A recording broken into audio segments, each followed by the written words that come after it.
All right, guys, I want to talk about Greta today. And before anybody says anything, this is not a video about saying anything negative against her. I have nothing against her. In my opinion, she's a child. And it's going to be really just 2 points to make in this video. The one is, where is Greta's mama bear? Because I don't see anybody protecting her right now, and it's a real shame. The second thing I want to address today is the whole thing of climate change. So you're going to be like, hey, wait, you normally talk about Islam. What does this have to do with climate change? Well, nothing, actually. So this is my first time making a video on climate change, but it does tie back to an element of socialism, which is the total control of the government. So I'm going to talk a little bit about that. It won't be very long today. So let's start with Greta. Greta Thunberg is her name. She's from Sweden, and she did a school protest where she protested. She didn't go to school to protest climate change, which a lot of school kids have done. But somehow this child was picked out of that and propelled onto not just the, her local stage there, not only just her country, she was put on the world stage to somehow be the representation of climate change and how the governments are at fault and how they have to take action and how adults are just too dumb to handle the problem. And I'm not saying Greta said that. I'm saying this is what she's called upon to do. It's been kind of put in her hands. And I'm okay. You guys know that I have kids.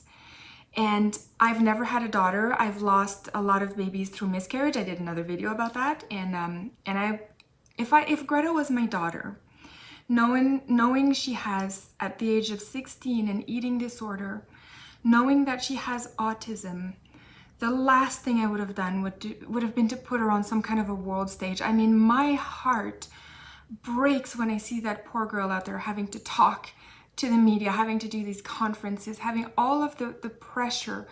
But my heart breaks even more for her because as an adult myself, I'm able to project into the future. And it's very easy to see that by the time she's 20, 22, they'll have no use for her. And they, I mean the left, the people who elevated her into this world prominent position, they will have no use for her anymore. And they will discard her. She will have, the light of the world will no longer be shining on her. She will be alone. She may go and do a couple talks. She might write a book about her adventures in the climate change, I don't know how to call it, epopee, I don't know what she's gonna do, but she won't have this attention anymore, and it will be a crash like no other. Everything she has will come haunting her back. So her eating disorder will come back because she will not have, she's too young, and I don't know that she'll be able to cope. She's a little bit like the child stars that all end up being alcoholics. A lot of them end up being alcoholics, or drug addicts, and they ended up dying at 32. I am very, very concerned for Greta and her future. Not right now. Right now, she's being taken care of by the leftists who are actively abusing her. But her demise is going to happen, and it's going to be very, very unfortunate. And where will you all be? All the people who say, yay, Greta, what are you going to do to help her when she's out of the spotlight, right?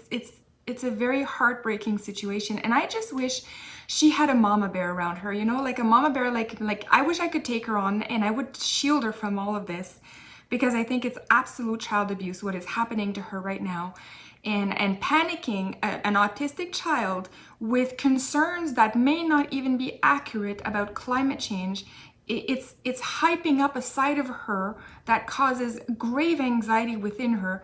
It is unnecessary. It is unnecessary to do that to a child, because we could handle the climate change issues amongst adults. We can do that. To put that on a child, in my opinion, is child abuse, and I wish I could just protect her. I wish I could give her a big hug. I wish I could be a mama bear to her. And I wish she had a mama bear. Where's her mama bear? Where's Greta's mama bear? I don't know.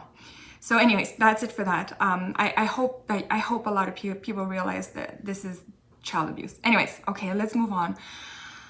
Let's talk about the actual issue of climate change. So climate change is a reality. It's been a reality since the existence of the planet. There's been multiple climate changes. But the hype recently where they have converted the climate change issue into a climate emergency issue, that has the sole goal of allowing the government to take more control. They want total control. The government, the leftists that are running it, want total control. And one of the ways to do it will be to take over the climate change. So if they can tax you on everything that's normal, like air, carbon, we have that in Canada. You might laugh about carbon tax. We actually pay carbon tax now in Canada.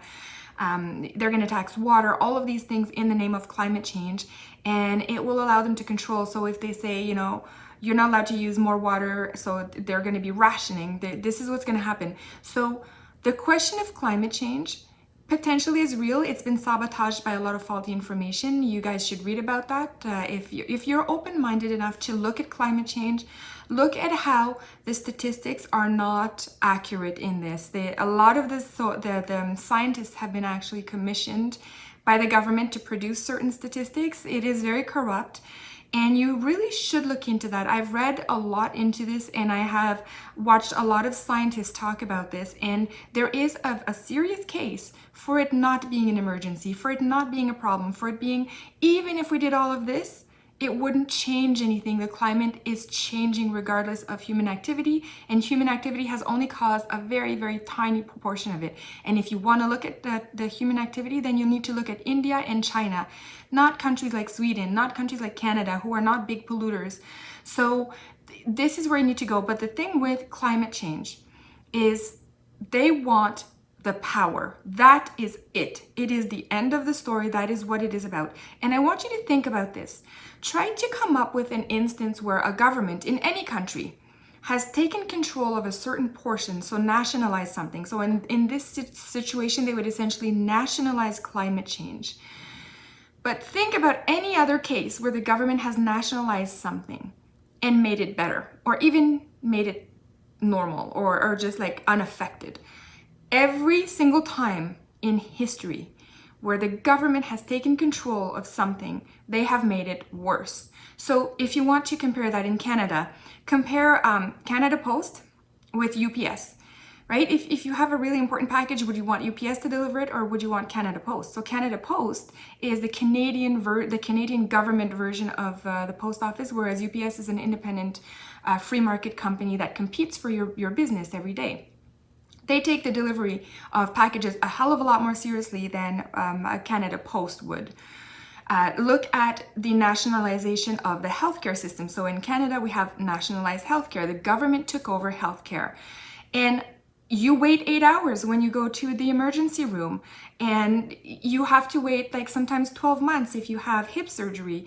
If you're at a certain age, they're starting to ration off medicines in Canada, just so you know, very Soviet style.